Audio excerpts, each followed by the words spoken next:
Boa noite a todos, amigos, amigas. Sempre na véspera, uns minutos antes, né? Nós nos compenetramos da responsabilidade do tema e quando chega o momento, nós nos confiamos à espiritualidade porque é uma hora confiada por muitas pessoas, são anseios, os conteúdos da semana. Então, a gente sempre pede a Jesus que nos inspire as palavras e que traga o magnetismo mais útil a nosso benefício, tá? Que assim seja, vamos começar. O tema de memórias que nós pensamos é um tema um tanto da psicologia, tá? Mas que muito diretamente se relaciona ao nosso projeto de evolução e de reforma íntima. É para que nós entendamos um pouco mais mecanismos da mente, que nós até temos senso comum sobre eles, mas a proposta é que nós consigamos explicitamente nos apoderarmos de alguns desses elementos, percebermos que nós os utilizamos e os utilizarmos com mais consciência, tá bem? Primeiramente, o fato de que tudo que é inventado, segundo Kardec, né, Allan Kardec, toda fábula, toda fantasia se funda num princípio qualquer da realidade. Mais do que isso, se nós formos pensar em termos das invenções, dos inventos humanos, é a partir da crença de alguém que descobre, aplica uma fórmula, imagina um funcionamento. A engenhosidade é na maneira do ser humano se apoderar um pouco de possibilidades da realidade, né? E de produzi-la. Inventa alguma coisa, né? Motor, a alavanca, qualquer questão que nós imaginarmos, é um engenho decorrente de alguém que pesquisou, concretizou uma ideia e depois ela se torna um domínio público. A nossa mente, ela funciona muito assim, através de muita base do inconsciente, muita questão que a gente nem sabe que sabe. E ela funciona tanto através dos nossos sentidos diretos, daquilo que nós focamos, quanto aquilo que perifericamente nos influencia. Aquilo que o pessoal às vezes comenta como a técnica de propaganda, né, que tem recursos subliminares. Um som, uma imagem, um símbolo, alguma questão que nos faça associar àquela marca, àquele produto, e de certo modo a nossa mente registra. Então, primeiramente é o seguinte, nós somos impressionáveis. Impressionáveis significa que quando a gente imagina uma câmera fotográfica, uma filmadora, assistir a alguma questão pela segunda vez, tudo isso a nossa mente também faz. Nós somos, de certo modo, esse cinema. Nós somos esse maquinismo, né, de nos relacionarmos com as imagens, e aí tem a imagem 2D, que é assim da aparência, e tem essa 3D, né, que é o corpo mesmo dos acontecimentos, das coisas, dos seres. É claro que depois nós vamos traduzir isso tudo que nós queremos chegar a aspectos do nosso autodomínio, da nossa reforma íntima, tá? Então, nós temos registros conscientes e nós temos registros subliminares. Eu posso estar me concentrando numa coisa e, ao mesmo tempo, a minha mente está funcionando sob uma outra influência. Isso acontece com uma música que esteja ao fundo, com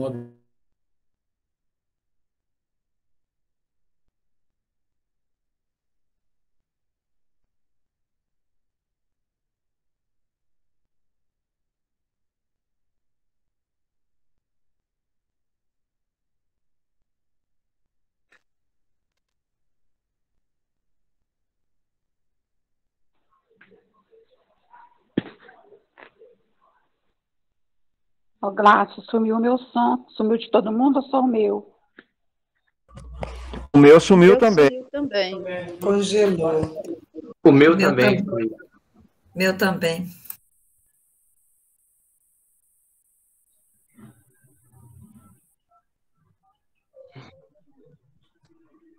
O só do Gladys tá refazendo já, tá? O meu também sumiu aqui. Foi só do Gladstone. Tá voltando. Tá joia.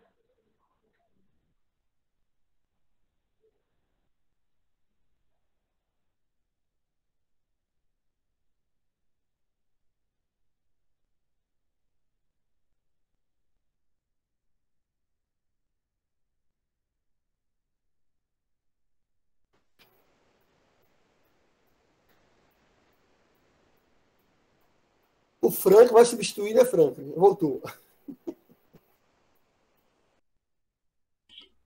Oi, João.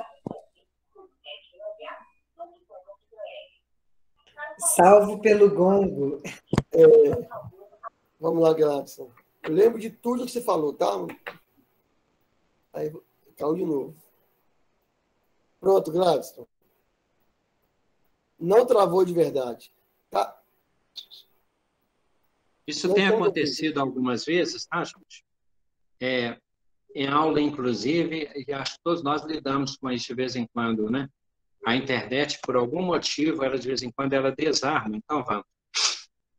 Então, nós temos registros conscientes e temos registros inconscientes. Eles têm graus diferentes de registro, de profundidade, de importância que nós atribuímos. Por isso é que nós dizemos que isso passa muito pela valoração. Valoração, já dissemos, é um tipo de rótulo que nós colocamos, às vezes, de positivo ou de negativo em relação aos acontecimentos, tá? Eu estou usando o celular, talvez depois eu faça a experiência de voltar ao notebook, quando ela estabilizar aqui, porque depois a conexão, ela se estabiliza, tá? Talvez, né? Por enquanto eu não vou colocar para não dar microfonia, se eu colocar os dois aparelhos. Mas então,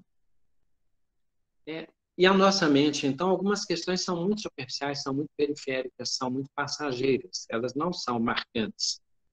Para que a nossa memória tenha um registro mais profundo, uma questão fundamental é que ela se sinta tocada. Se nós formos pensar numa outra palavra, nós diríamos que ela tem que ser marcada. Tem que haver como se fosse uma fenda, né, no ser, um recorte, uma entrada muito especial. E essa entrada, por exemplo, em relação a esse grau de importância das coisas, nós temos 3 exemplos aqui. Um primeiro deles é quando nós memorizamos alguma coisa e gravamos profundamente, porque ela nos causa alegria. Então, às vezes, uma comemoração, um encontro, um evento, uma comemoração, um aniversário, uma data especial, alguma questão, e por isso que os meninos, às vezes, é tão importante nós impressionarmos as crianças com essa questão das alegrias, da brincadeira, do otimismo, das cores, da estimulação positiva, porque isso fica profundamente gravado no ser daquela criança, que é muito susceptível a essas influências, e a memória dela, de vez em quando, nós vamos ver, vai retornando para essas questões. Então, a alegria, ela é muito importante para esse nosso desenvolvimento, para o exercício da nossa memória. Um outro elemento que é muito importante para que as nossas memórias sejam bastante profundas é o da admiração. Então, às vezes, o fato de nós termos admiração por uma obra, por um estilo, por uma paisagem, por um ser, por algum modelo que nós admiremos, isso marca bastante, marca profundamente. Depois nós vamos comentar por que a questão da evangelização é interessante, é importante, o que ela nos trouxe aqui, né? E uma outra fenda muito determinante da nossa memória, e que, assim como a alegria fica muito gravada no nosso ser, é a dor, a irmã dor, né?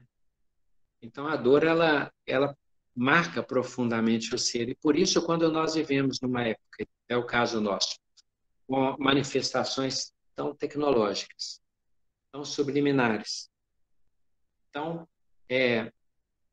superficiais, às vezes a dor ela nos faz um chamamento para o sentido mais profundo da vida. E ali a espiritualidade com aquelas cores, com aqueles recursos, com aquele poder, grava em nosso ser aspectos mais importantes que não são comparáveis com toda essa parafernália que nos rodeia, que são mais ou menos os nossos brinquedinhos da realidade, os nossos entretenimentos, os nossos divertimentos em relação à existência. Então, por exemplo, nós temos então que a nossa mente registra mais profundo ou mais perifericamente, que o grau é mais ou menos profundo, mais ou menos superficial, e que alguns dos elementos mais aprofundados de registro nosso são os da alegria, os da admiração, mas o sentido da admiração é alegria? Não necessariamente, porque pode até provocar êxtase, mas a admiração pode ser uma questão muito de identificação cognitiva, de conhecimento. Pode ser uma questão que é um preconceito, é um conceito que nós já trazíamos. E a alegria, às vezes, é uma surpresa. É o momento presente. A admiração, às vezes, já é esperada. Ela também pode se revelar na hora. Mas a admiração, às vezes, né, até por uma mística, por um carisma, né, ela pode começar a acontecer antes. E a dor, não precisamos falar que todos nós conhecemos em padrões diferentes, nós conhecemos a experiência da dor. Eu vou entrar aqui com o notebook um minutinho, e daqui a pouco eu tiro do celular, não é isso mesmo? E mostro os especialistas aí, a fim de que não haja microfonia, né? E em relação a essas memórias, esses acontecimentos... Voltei, Demóstenes, está tudo bem? Tudo ótimo, graças. Ótimo.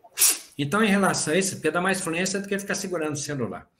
Com esse registro que nós temos de admiração, de alegria, de dor, o que a mente faz em relação a isso? E aí também se assemelha aos nossos computadores de hoje.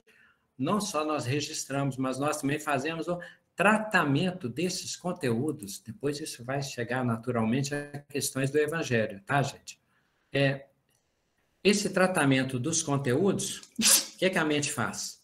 Do mesmo modo que os nossos registros dos sentidos têm um grau diferente de valor, de intensidade, de importância que nós atribuímos, a mente, o mecanismo da nossa mente tende a fazer o quê? Registrar, mais ou menos reter e fazer o arquivamento. Ela acomoda essas imagens, esses acontecimentos, esses seres, esses, de acordo com o grau e valor, acomoda na nossa mente. Então, se nós temos milhares de possibilidades de identificação de sabores e de odores, se nós temos potencialmente um universo com registro de algumas cores, mas com miríades de verdes, de amarelos, de vermelhos, se nós temos essas possibilidades todas, evidentemente, nós temos uma imensidade de fatos, de registros, de guardados, de armazenamentos por ordem de nossas prioridades. É claro que depois nós vamos chegar no primeiro mandamento, né? Depois. Mas o nosso automatismo, o mecanismo da nossa mente é isso. Os fatos acontecem, eles vão sendo recebidos, e a gente fala assim, mas como que a gente faz para lembrar disso tudo? É a mesma coisa que de falar de memória de computador. Não é a minha especialidade, do pouco que sei, né, quanto é que eles gigas lá de memória. E eles vão acumulando. Tem questão que nós nem lembramos, nem usamos mais, está lá no computador, e às vezes pode ser pesquisado. Às vezes, espontaneamente, ele surge. E algumas coisas dá a impressão de que estão perdidas. Concordam que, de certo modo, o computador é um equipamento que muito simplificadamente imita o cérebro, que é nossa central de registro e de interpretação. Quando estamos encarnados, né, sendo espíritas, nós estamos falando do espírito, Mas é o nosso registro, o nosso tratamento, nossa valoração, nosso sentido para as coisas. A outra questão que acontece é que nós temos nós já criamos vários reflexos em relação aos acontecimentos. Então, nós temos em relação à alegria, nós exultamos, é uma tendência. Em relação à admiração, nós extasiamos. Ficamos como magnetizados. E em relação à dor, nós procuramos nos defender. Ou nós amamos. Ou nós... de algum modo, em relação à dor, nós temos uma reação instintiva, natural, de lamentação, de angústia. Não há que nos culparmos sobre isso. Nós tentamos fazer o reprocessamento disso. Mas o reflexo, o que há de natural, de reativo, é que a ideia que nós temos da dor, né? O reflexo, nós temos uma reação negativa, porque o efeito nela sobre nós, o objetivo, é negativo. Então, nós temos padrões. E como padrões, aí entra padrões culturais, nós consideramos que alguns momentos são de festa, que outros são de tristeza. Que uns são bons, que outros são ruins. E aí varia das culturas. Por isso a reencarnação também é importante. O que a nossa mente faz? Está meio psicológico, gente, mas depois nós vamos traduzir isso, tá? Então, vamos recapitulando que a mente registra, recebe, armazena, organiza, nosso ser inevitavelmente atribui valor a esses acontecimentos, esses registros e essas coisas. Só que a mente também não coloca, no caso é diferente do computador nesse sentido, porque esses conteúdos, eles interagem em nós. Eles se relacionam. Eles não são pastas separadas, né? E como eles se relacionam, né? Vários elementos do nosso caráter resultam dessa mistura. Alguns exemplos. Por exemplo, o trauma. A memória de uma coisa que causa dor, que causou dor, vai ocasionar um trauma. Então, a memória que para e aí entra na nossa diversidade do ser e das nossas trajetórias, para uma pessoa, o Natal é alegria. Isso é um dado objetivo da cultura, da propaganda, da publicidade e tal. A comemoração do Natal é alegria. Todo mundo fica alegre no Natal. Mentira. Algumas pessoas ficam tristes. Aniversário, para uns, é um deleite, é um êxtase, é uma espera, é um momento de... É o dia, né? A pessoa fala assim, é o meu dia. Para outras pessoas, não é. O outono, para umas pessoas, é inspiração artística, e para outros é uma tristeza, né? Para alguma paisagem, algum lugar. Animais, né? Para umas pessoas é uma acolhida tranquila, e para outras é uma situação de reserva, de tensão, de medo. Então, as possibilidades de trauma, se a gente for pensar nesta vida, poxa, mas o que se tenta é colocar um clima natalino, um clima de aniversário, um clima de festa. Por que a pessoa não fica bem nessa situação? Aí, como dissemos, a nossa mente vai recebendo esses conteúdos, vai atribuindo valor e vai guardando.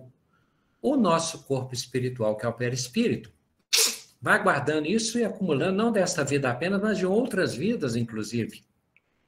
Isso tudo, essas forças se entrechocam, se relacionam, se harmonizam em nós. Então, quando nós falamos aí um dos primeiros elementos, quando a pessoa fala em limpeza de uma casa, faxina, reforma, voltaremos a isso, o trabalho da nossa casa mental é poderoso. Por isso é justo dizer que ninguém fica ocioso, porque o corpo trabalha o tempo inteiro. Os nossos órgãos trabalham o tempo inteiro. O que está à nossa volta, os corpúsculos que estão à nossa volta, trabalham o tempo todo. E a nossa casa mental pode ficar desarrumada ou arrumada, ela pode ficar mais ou menos iluminada, ela pode ficar mais ou menos arejada, ela pode ficar mais leve ou pode ficar mais asfixiante. Por isso é que falaremos de seleção das memórias. O trauma, então, por razões inconscientes, que podem ser desta vida ou de vida anterior pregressa, mesmo situações que repercutiram no corpo, e hoje já se estuda isso na nossa condição lá de gestação e tal, pode acontecer também isso, tal. Só que também quando você fala assim, quando está no Evangelho, no Novo Testamento, cada um é tentado na sua concupiscência, é mais ou menos dizer que cada pessoa é traumatizada, onde ela tem uma vulnerabilidade, uma dor de imperfeição, uma experiência complicada. Então, isto, para aquela pessoa, tem um peso, um grau diferente. Para outra pessoa, é superficial, leve. O exemplo nós demos dos animais, né? De escuridão, de passar por alguns lugares, de encontrar pessoas estranhas. A diferença é enorme. Outra questão que a nossa mente faz quando associa fatores. Ressentimento. Sentir de novo. Então, para algumas pessoas, por exemplo, um apelido, um estigma, um modo de falar tem a ver com trauma, mas aquele sentimento ele volta, né? Então, por exemplo, um professor, uma professora que haja nos tratado de uma maneira muito atemorizadora, amedrontadora. Ali pode haver um trauma em relação à escola, em relação a estar numa sala de aula e coisas assim. Mas as palavras que ela usou, dependendo, quando eu fico relembrando aquelas palavras, mesmo em outro contexto, eu vou sentindo de novo aquela dor. Tem a ver com a memória, não tem? Eu estou me valendo de um acontecimento e estou trazendo de volta. E aí é um elemento que acontece inconscientemente e nós nos assenhorearmos de nós mesmos, isto é necessário para a nossa força, para o nosso equilíbrio, para a nossa felicidade. Se eu trago aqueles elementos de trauma, sem refletir sobre eles, se eu trago os elementos de sentimento de angústia, de amargura, de dor, e eu sofro de novo aquilo simplesmente por sofrer de novo, sem dar um tratamento, um processamento qualquer, é evidente que eu estou sofrendo, muitas vezes. É isso que acontece, por exemplo, em relação aos mecanismos de obsessão. Uma entidade, às vezes, está numa reunião, ela influencia alguém negativamente. E o médium traz em si o remorso. O remorso é retroalimentado. A entidade alimenta aquele ressentimento. Com o tempo se estabelece um rancor da parte da entidade, né? Nós também somos entidades, é só para ser didáticos. Junta com a nossa desestruturação, a nossa vulnerabilidade, a nossa culpa, tudo isso, e se estabelece uma relação que é complicada, né? Eu não sou pessimista. A gente não fala assim, patológica, destrutiva e tal, mas é um modo mais complicado de caminhar. E de onde que isso vem, às vezes? Na falta de processamento das imagens, dos acontecimentos, e nós vamos gerando paranoias, trauma, ressentimento, rancor. Nós viciamos, às vezes, a nossa mente em relação a memórias ruins. Isso acontece, por exemplo, no repertório gigantesco que nós temos no nosso cérebro, quando ao final do dia, que é proposto, parece que é Santo Agostinho, a questão é 919, conhece ti mesmo e tal, ele fala que ele repassava os fatos da vida dele, do dia dele, ele fazia tipo um exame de consciência, uma retrospectiva do dia dele. Todo dia ele fazia esse exercício mental. Bem, às vezes, a maneira objetiva como nós fazemos essa recapitulação é nos concentrando no que há de negativo. Às vezes, nós nos concentramos em alguma coisa de ruim que aconteceu. E aí nós sofremos. E aí fica a impressão de que o nosso dia foi ruim porque aquilo aconteceu. E a espiritualidade certamente nos pergunta, né? Quantas coisas boas aconteceram? Quantas proteções? Quanta blindagem? Quanta manifestação positiva, quanta alegria, quanta coisa positiva aconteceu no nosso dia, qual foi o peso de alegrias, de modelos, de referências, de crescimento que nós tivemos em relação a fatos que foram complicados. É como no corpo. né? Às vezes, onde está o teu tesouro, aí está o teu coração. Às vezes, o nosso corpo tem um problema. Eu não tenho aceitação sobre um aspecto qualquer do corpo. Até por padrão comparativo com a memória inconsciente de uma outra vida. E aí eu fico inconformado com a minha aparência e gera um trauma, que seria traduzido com outro nome, se a gente for pensar num tipo de complexo, né?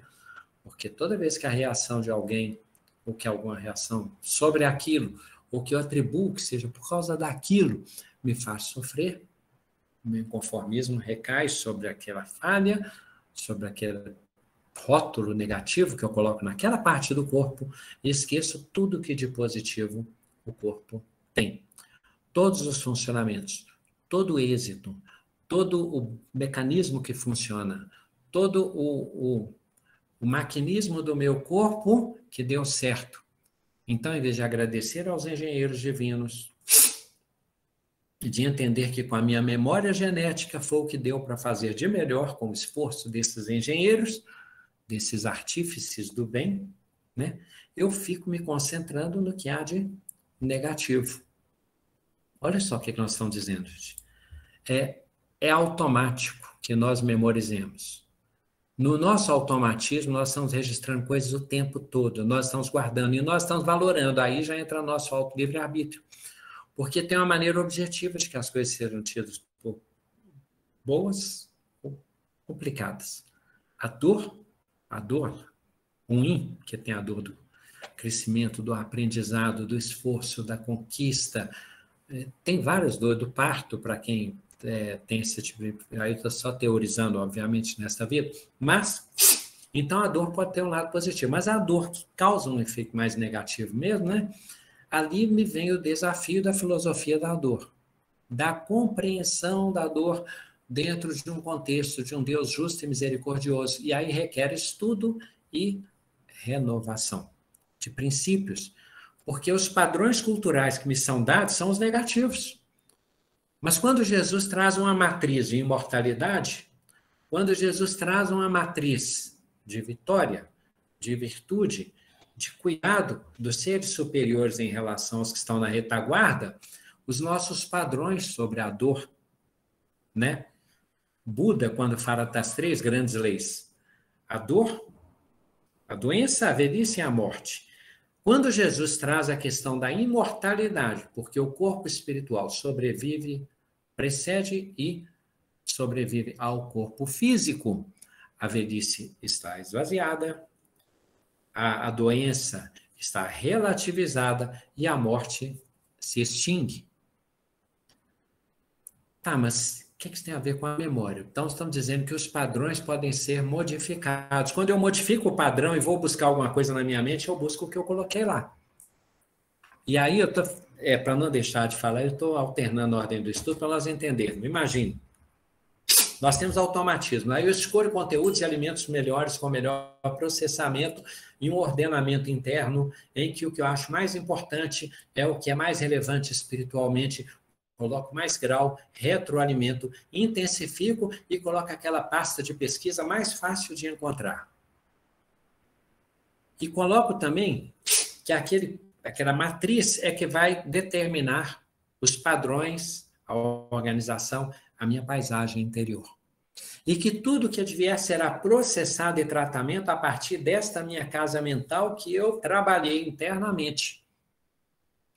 Aí os elementos objetivos, eles chegam e recebem o tratamento que nós mostramos quem manda no nosso sentido interior. E aí vem a meditação. Um tanto da meditação consiste em técnicas através das quais, por exemplo, é possível fazer, vamos lá, algumas possibilidades.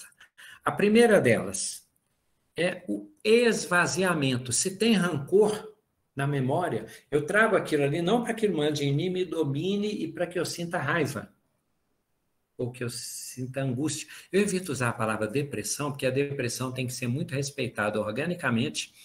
Nós temos que respeitar a depressão como uma enfermidade, às vezes muito involuntária, que é do corpo, que é dos hormônios. Senão a gente fica vitimizando, culpabilizando a pessoa que está com depressão. Isso é um outro capítulo. A depressão, fala assim, a depressão, câncer, a pessoa... Não é isso. Acontece e depois nós vamos lidar com isso. E com os auxílios que o mundo oferece. Nós estamos falando das emoções que nos assaltam, que nos sobressaltam e que nos desafiam. E que nós digladiamos, lutamos com elas. Então, uma das possibilidades é o esvaziamento. Como seria? Eu trazer aqueles acontecimentos do trauma, do ressentimento, do rancor e procurar mentalizar, a meditação faz isso, né? Procurar esvaziar aquela nuvem. Esvaziar o que a professora falou, o peso que aquilo teve, o mal que alguém me fez. Eu me perdoar sobre aquilo que eu produzi, o mal que eu produzi. Eu considero, às vezes, que o auto-perdão é tão importante quanto o perdão a outrem. Porque se eu não fico bem, como que eu tenho condição de quitar dívidas, igual nós falamos, se eu não estou em condição de oferecer? Então, um dos mecanismos que a mente usa e que nós podemos usar é o esvaziamento. Eu falo, eu comi tal, o que eu comprei ontem mesmo? Nem lembro, porque esvaziou. Foi que dia que eu encontrei com tal pessoa? Não sei, porque esvaziou. Onde que eu coloquei tal coisa? Mesmo eu guardei? Não lembro, porque esvaziou. Olha, daquela vez que eu fui lá, deixa eu ver, eu usei a roupa, não lembro, porque esvaziou. Se eu puxar muitas vezes, aquele volta. Aí é um exercício de vasculhar, de pesquisar, de procurar na memória. Tá? A mente já faz isso, então nós temos que usar isso em nosso favor. Esvaziar acontecimentos que nos são maléficos. Que são elementos que têm manifestação patogênica, que nos adoentam. Então tem hora que se nós não pudermos ficar bem com a pessoa, podemos pelo menos ficar mal. E será bom se nós não carregarmos esses conteúdos. Os nossos fracassos,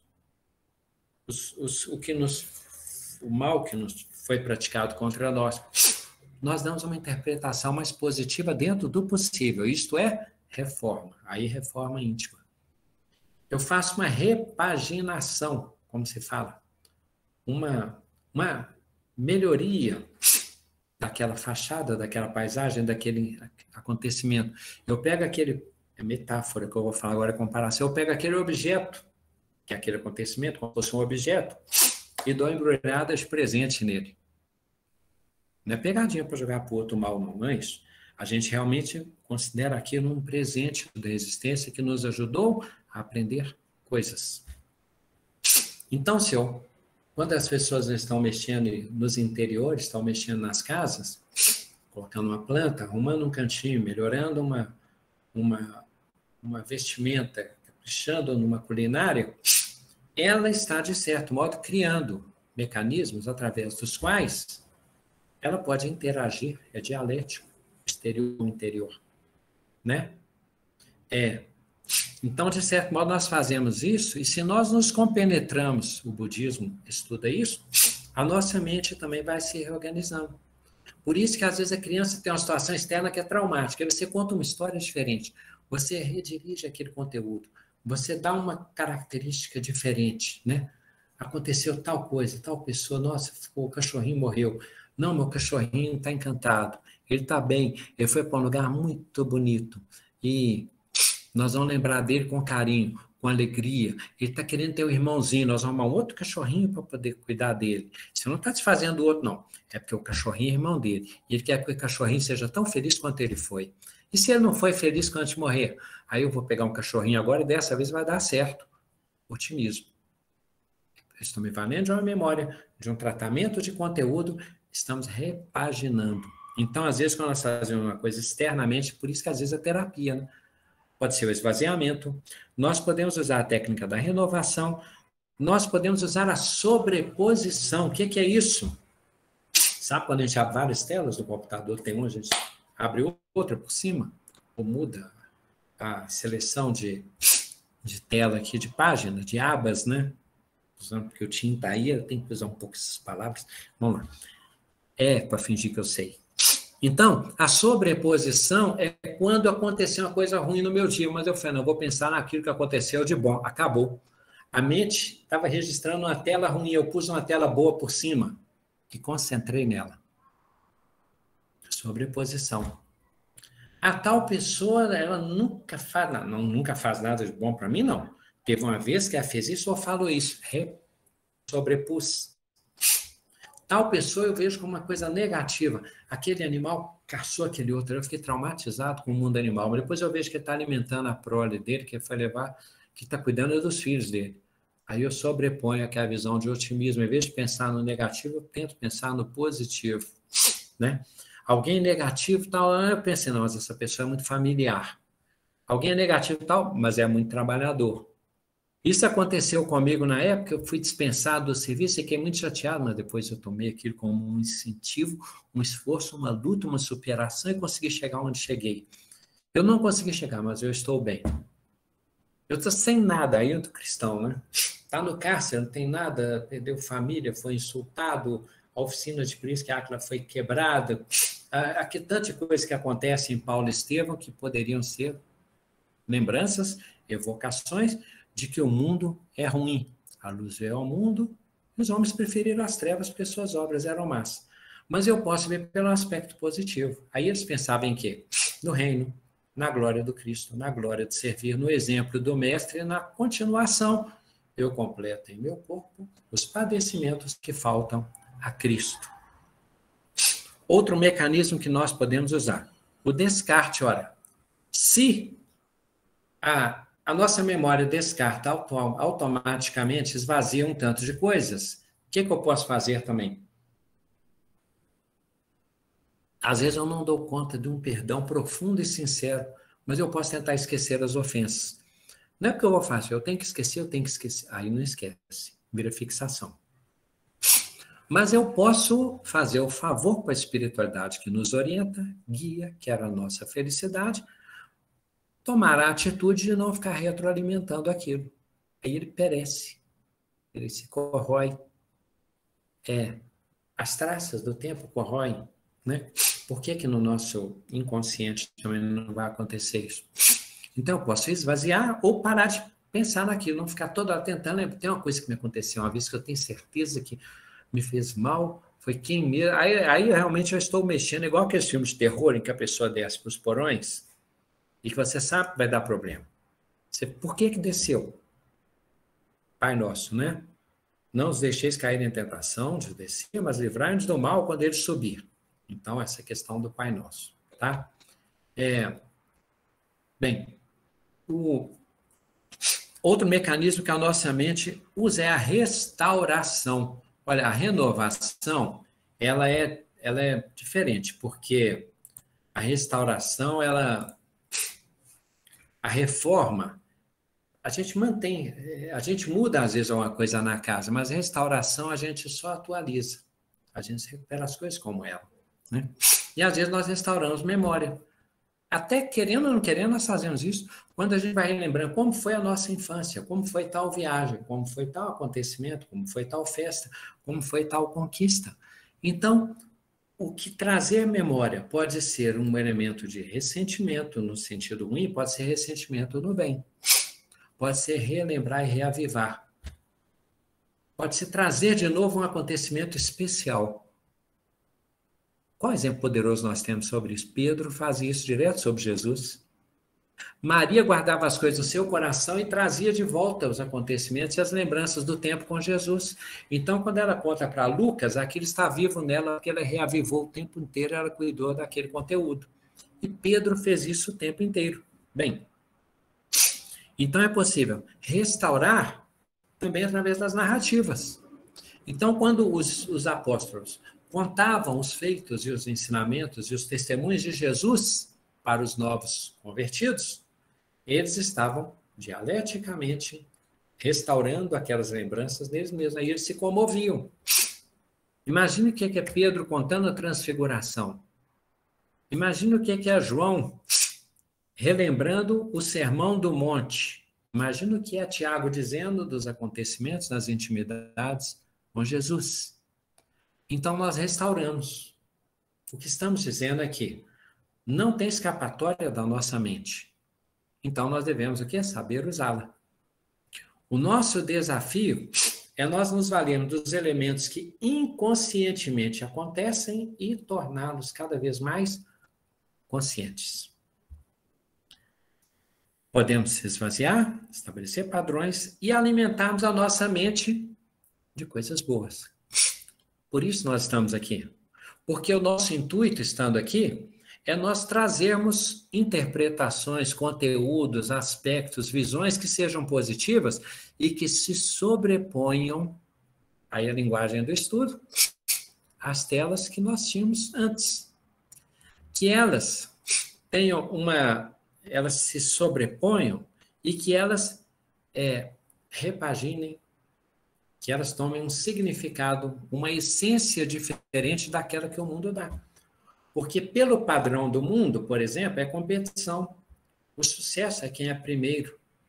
A felicidade é ser rico, é ser bonito, é ser famoso, é fazer aquilo que quer, é estar melhor que os outros. Do ponto de vista cristão, o significado é diferente. Ele é mais duradouro. Aí Jesus, de novo, quando a gente fala de casa mental, Jesus usa a referência da casa, né? A casa construída sobre areia, ela desmorona. Essas memórias superficiais, periféricas, subliminares, esse modo de parafernália, a tecnologia, essas questões são do universo de ilusões da manifestação. No horizonte se chama de Maia, o deus das ilusões. São aparências, são temporárias, é como Platão cita, é como se fosse a sombra da realidade, não é a realidade que gera a sombra. Então, nossa mente ela já fica dessa maneira, né? Quando nós vamos para cá, para o estudo, a nossa expectativa é recebermos um alimento diferente, como diz Paulo. Quando eu era criança, eu tomava do alimento líquido, eu me alimentava como criança. Quando eu me tornei adulto, tomei do alimento sólido. As coisas velhas passaram, se fizeram novas e somos uma nova criatura. Olha o que Paulo está dizendo. Ele negou o passado? Não. Ele deixou de utilizar o material do passado para fazer essa reforma, essa restauração? Não. Ele permaneceu vinculado às leis e foi construindo cada vez esse novo ser. Nós não vamos perder. Quando falam em descarte, é mais ou menos jogado a tal ponto que fica até difícil pesquisar o mal, né? Agora, nós não vamos perder esses conteúdos, mas nós teremos esse conjunto renovado, esse conjunto convertido divinamente, quando for o nosso ser definitivo. O que nós fazemos, então, na reforma íntima? Nós esvaziamos ressentimento. Nós sobrepomos, nós colocamos sempre o aspecto do bem, da justiça. E se não for justo, não for devido, como acontecia com alguns primeiros cristãos ótimos que eram submetidos a suplícios, aí nós entramos na categoria crística mais poderosa, porque Jesus é o exemplo máximo do inocente, do imaculado, que foi crucificado. Então, se nós formos pensar, não é o nosso caso, mas vamos imaginar que fosse, tá? Se nós estivéssemos sofrendo sem culpa, nós estaríamos na condição crística, no nível crístico da existência. Quando nós conseguimos entender que aquilo tem razões de ser e que existe uma visão, uma finalidade de misericórdia divina nos acontecimentos, nós já estamos fazendo uma renovação importante. Nós estamos sobrepondo o otimismo em relação às telas do pessimismo. Quando nós restauramos as coisas boas, quando nós reformamos, né? Conceitos que nós tivemos negativos. Eu fiz o mal, mas se voltasse, eu queria ter feito bem para aquela pessoa.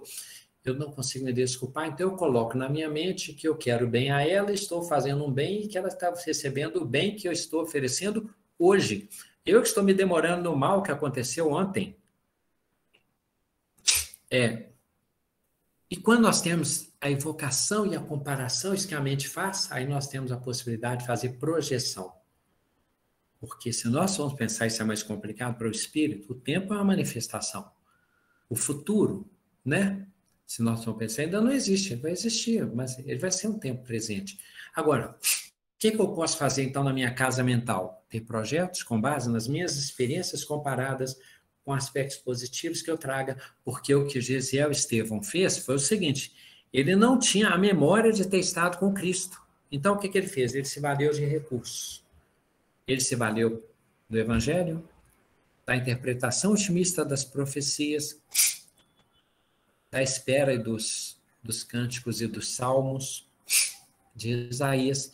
ele se valeu desses elementos da partilha com Pedro, dos exemplos dos cristãos, ele se fixou na esperança do reino, nele e com Cristo. Então, o que Estevão tem uma outra categoria. Ele não teve a memória porque não aconteceu, mas ele se apropriou da lembrança do outro como se fosse dele. Aí é a acolhida, aí é a escuta profunda. Aí é o aprendizado. Pedro esteve, ele falou assim, poxa, mas e o Messias que viria? Ele já veio. Aí Estevão pergunta, vamos usar Estevão, não precisa, para quem leu sabe que Gesiel Estevão é um nome diferente, mas é a mesma pessoa. Bem, aí ele fala, mas ele veio aqui, eu espero muito, anseio muito conhecer, onde está a fim de que eu possa adorar? Aí Pedro fala, ele já esteve, foi crucificado, e aí o Estevão, em vez de ser pessimista, pensa assim, lembra, busca o melhor em si, não fica revoltado, por que eu cheguei atrasado, por que não deu tempo, por que ele não me chamou, nada disso.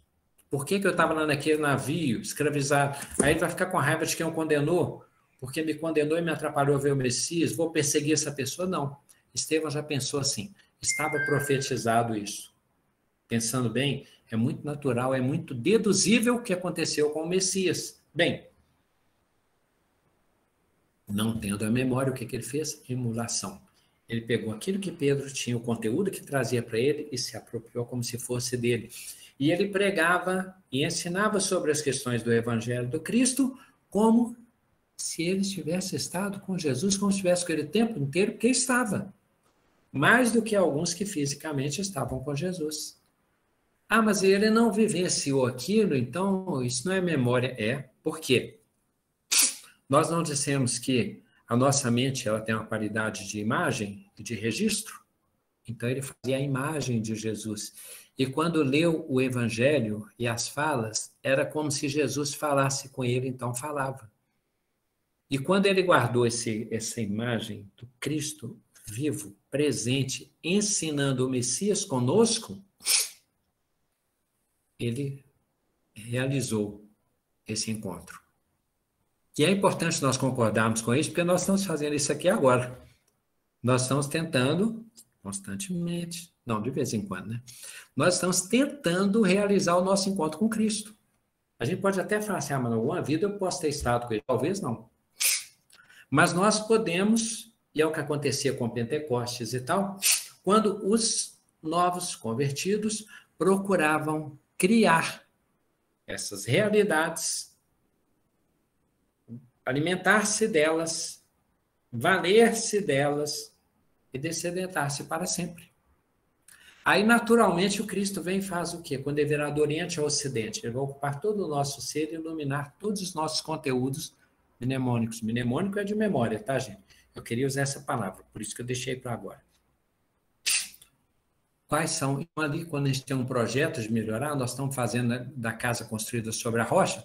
Quando nós nos propomos a nossa conversão, nós estamos pegando a casa na planta. A nossa casa mental. Mas existe material. Nós temos um projeto como queremos que essa casa fique. Às vezes a gente parece reconstruir, né? Às vezes era assim.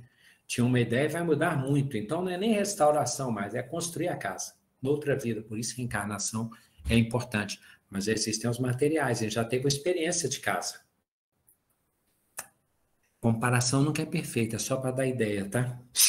E o que nós podemos fazer, então, em relação a esse nosso alimento, já que essa é a questão que nos importa para o nosso encontro aqui, né? Escolher a melhor parte que não nos será tirada. Bem, aí nós temos as possibilidades, lembrei aqui, dos salmos e das profecias do Antigo Testamento, das boas histórias, dos modelos, as pessoas que conseguem praticar a virtude, que nos inspiram, e que são, como aconteceu com Tito e Timóteo com Paulo. Ah, mas Paulo não era comparável com Cristo, porque o Cristo é incomparável. Mas Paulo tinha uma face da cristandade, e Pedro tinha outra. E nesse conjunto, Timóteo e Tito foram construindo as suas também. Nesse conjunto, cada um se cristianizou. E quando Paulo fala das expressões do corpo do Cristo, da comunidade, está dizendo essa diversidade que tenta formar a ideia do Cristo. Então, os modelos de pessoas, as escrituras religiosas, escrituras literárias boas, mensagens boas, questões que nos fazem bem quando nós lemos.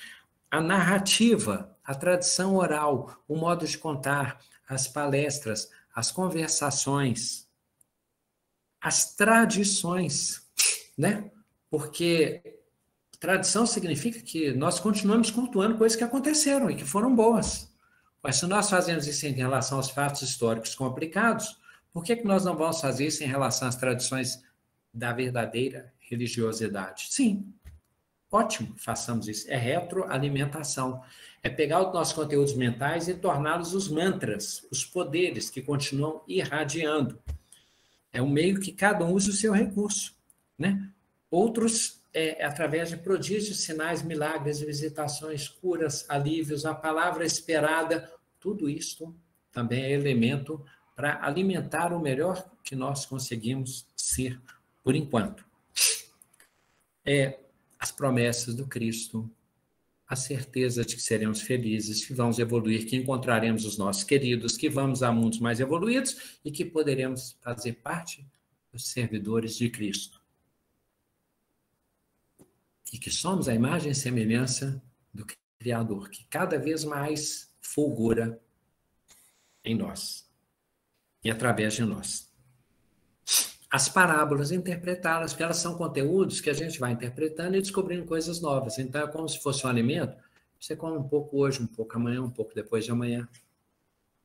As máximas do Cristo, aquelas que já vêm prontas, amai-vos uns aos outros. Quer dizer, não é parábola, isso é imperativo. Umas vêm prontas, outras são manifestações, outras são mantras antigos, que vinham assim com mistérios e tal, e os eventos dos acontecimentos. Por isso é que tem que ter coisa de alegria também. Mas faz ritualismo.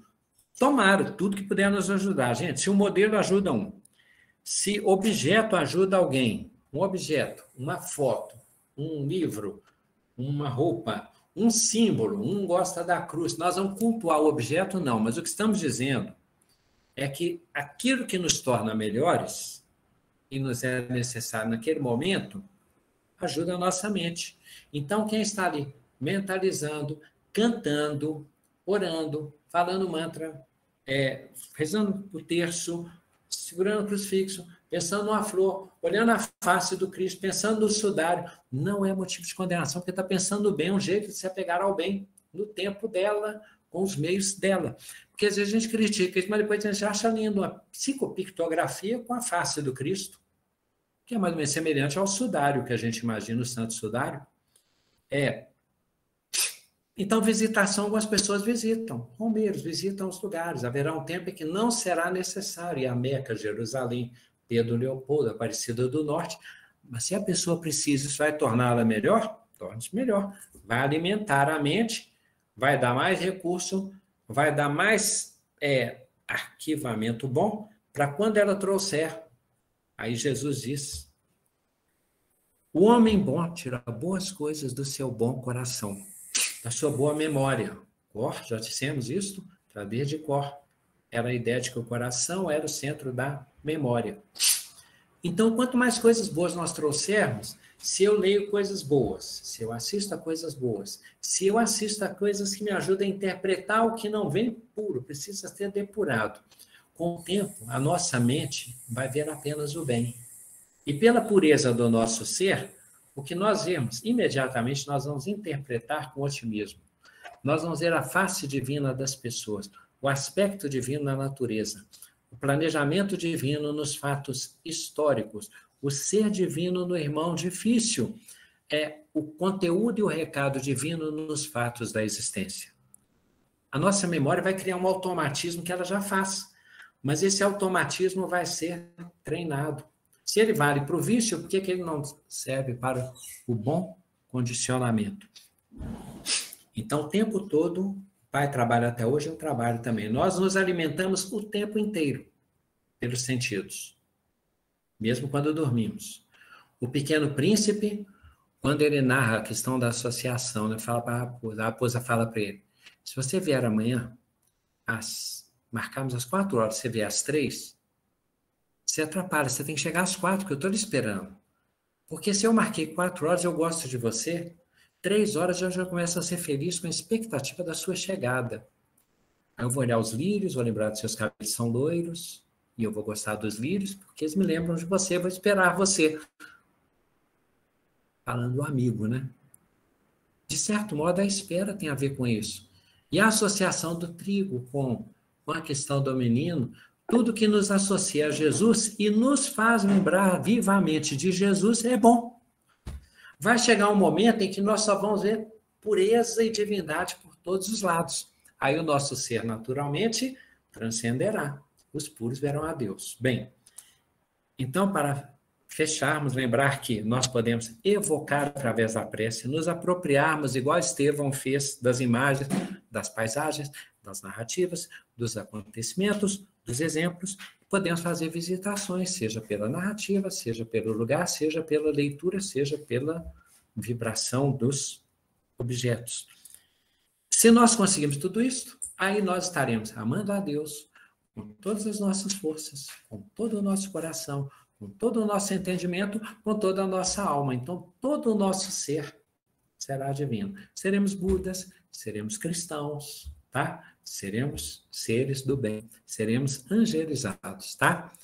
Então, todo o mal vai passar, só vai ficar o bem. As coisas velhas passaram, as coisas se fizeram novas. As coisas se fizeram.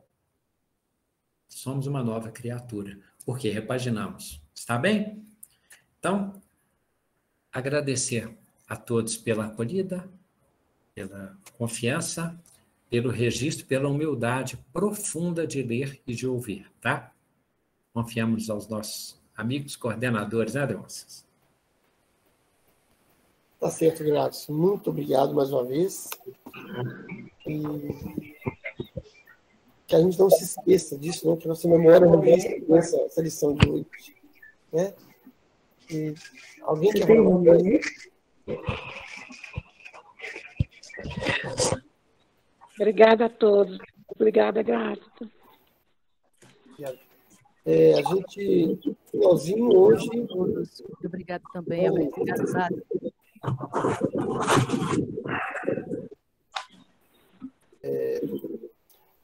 Posso pedir alguém fazer a pergunta para nós? Posso chutar? Tá. Ô, Gladstone, continuando, faça a prece para nós. Ah, não, o meu microfone, o que foi? Tá. Eu mesmo? Você mesmo. Não tá. Amigo Jesus e espiritualidade amiga, que certamente nos inspiram, porque o Espírito fala através de nós. Nós ouvimos aqui, nós conversamos sobre coisas em que cremos e que pretendemos realizar, mesmo com as nossas ignorâncias, com as nossas fraquezas e com as nossas contradições. Mas, de certo modo, é uma maneira de visitarmos o reino que nos convida e que nos beneficia, que nos visita. Em tudo nós agradecemos, porque temos a certeza de que tudo é justo, de que tudo é bom. Auxilia-nos, Senhor, no perdão, no auto-perdão, na construção do bem, na gratidão pelo bem que nos bafeja, que nos envolve, que nos eleva todo o tempo, em todos os nossos momentos, em todas as nossas inspirações. Agradecemos a Ti, Senhor, pelos conteúdos que nos aprimoram, que nos alegram, que nos tocam, pelos conteúdos que nos transformam e nos iluminam. Agradecemos e temos a esperança de que a nossa live possa vibrar com energias em favor dos médicos espirituais.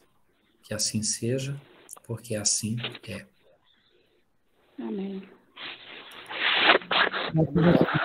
Obrigado a todos. Valeu, turma. Beijo, Tchau, gente, para todos. Valeu, Elis. Tchau, Tânia. Tchau, adeus. Até Obrigado, mais. Gladys. Tchau, gente. Obrigada. Valeu, Beijo. Tchau. Muito bom. Valeu, Obrigado, turma. Fiel. Valeu, abraço a todos. Pela presença, viu, gente? Boa noite a todos. Tá? Valeu, adeus. Valeu, Gladys. Obrigado. Tchau. Vou lendo os nomes Valeu, ali. gente. Agora Fiquem com Deus. Quem que é esse Walter Santos, hein? Vamos lá. Né? Brincadeira. Faltou. Fiquem com Deus. Tchau, Estou na gente. escuta, Quem Glass. que é esse Walter Santos? Cantou ontem. Walter Santos é boa. Falou, velho. Abraço para Faltou. vocês. Valeu, Glass. Muito Tchau, bom. gente. Um abraço. Tchau, Hélio. Valeu, João. Tchau, João. Tchau, Graça. Tchau, gente. Tchau. Abração a todos.